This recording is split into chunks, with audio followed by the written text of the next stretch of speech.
کہ کوئی طریقہ کسی سنت کا متبادل نہیں ہے کہ امت جا رہی ہے سہولت کی طرف اور سہولت کھینچے گی رواج کی طرف اور سنت کھینچے گی مجاہدے کی طرف. اچھی طرح سمجھ لو. اس لیے میرے دوستو عزیزو، علم تو علماء کی صحبت سے حاصل کیا جائے گا. اللہ کے راستے کے نفر کے ساتھ تفقہ فی الدین کا کیا تعلق ہے؟ اللہ فرما رہے ہیں کہ یہ نکلیں اللہ کے راستے میں لیتفقہوا فی الدین، تاکہ دین کی سمجھ حاصل کریں.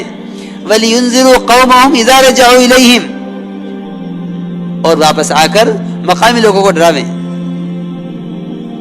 کیا بھائی، مقامی لوگوں کو ڈرانے کے لیے ان کے نکلنے کی کیا ضرورت تھی؟ یہ بغیر نکلے بھی مقامی لوگوں کو ڈرا سکتے تھے.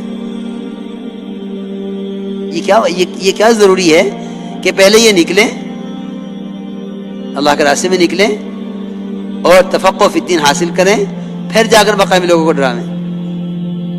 اس کے نفر کی کیا ضرورت ہے؟ اللہ کے راستے کا نفر لازم ہے اور متعدی ہے.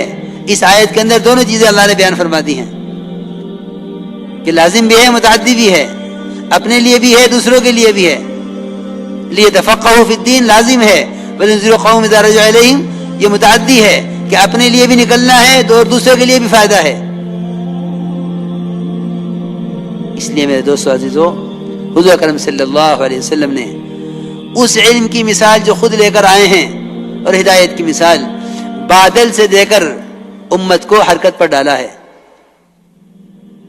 یہ نہیں فرمایا کہ علماء کنواں ہیں، جس کو علم حاصل کرنا ہو کنویں پر آوے.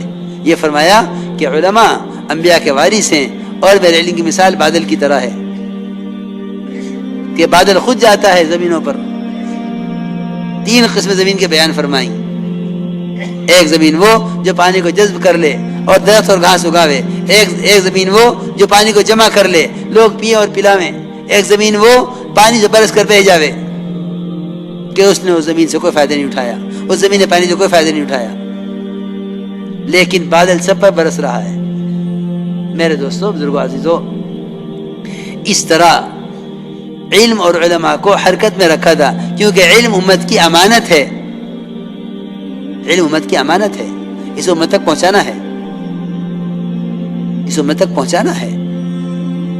جب بھی حضرت عمر رضی اللہ تعالی عنہ کسی کو بھیجنا چاہتے گورنر بنا کر ملک سے باہر، اصل مقصد ہوتا تھا دین کی تعلیم دینا اور ان کے جو مسائل ہوں ان کو بھی حل کر دینا. اور ایک صحابی نے تو انکار ہی کر دیا حضرت عمر کو کہ میں تو گورنر کے لیے جاؤں گا نہیں، ہاں اگر آپ مجھے دین کی تعلیم دینے کے لیے بھیجنا چاہتے ہیں تو میں ساری دنیا میں جانے کے لیے تیار ہوں، جہاں چاہے بھیج دو. اللہ کے نبی کی سنت سکھلانے کے لیے اور قرآن سکھلانے کے لیے اگر آپ مجھے بھیجیں تو میں جانے کے لیے تیار ہوں، لیکن گورنری کے لیے میں نہیں جاؤں گا. میرے دوستو عزیزو، اپنے علم کو لے کر حرکت میں آؤ. حضور اکرم صلی اللہ علیہ وسلم نے اپنے ہر صحابی کو معلم بنایا تھا، متحرک بنایا تھا. معلم بنایا تھا، متحرک بنایا تھا، اور مزاج یہ بنایا تھا کہ دیکھو علم امت کی امانت ہے، اسے امت تک بلا معاوضہ پہنچا دینا.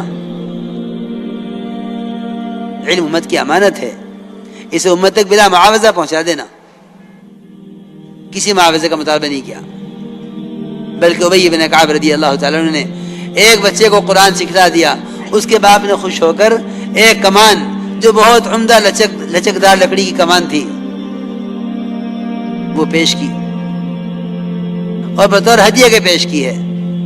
پڑھانے پر کوئی معاملہ بھی نہیں ہوا تھا، بطور ہدیہ کے پیش کی ہے. عمر رضی اللہ تعالی جو ہے ابی بن کعب رضی اللہ تعالیٰ عنہ نے وہ کمان اپنے ہاتھ میں لے کر آپ کی خدمت حاضر ہوئے. آپ نے فرمایا کہ ابی اتنی عمدہ کمان کہاں سے آئی ہے؟ عرض کیا میں نے فلاں کے بیٹے کو قرآن سکھلایا تھا، اس نے مجھے ہدیے میں دی ہے. آپ نے فرمایا کہ ابی اگر اس کو لے کے جہنم میں جانا چاہتے ہو تو لے لو، ورنہ واپس کر دو.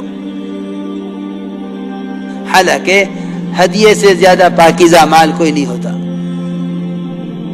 یہاں کوئی معاملہ نہیں ہوا تھا کہ آپ اس کو پڑھائیں گے آپ کو اور ہم آپ کو کمان ہدیے میں، کمان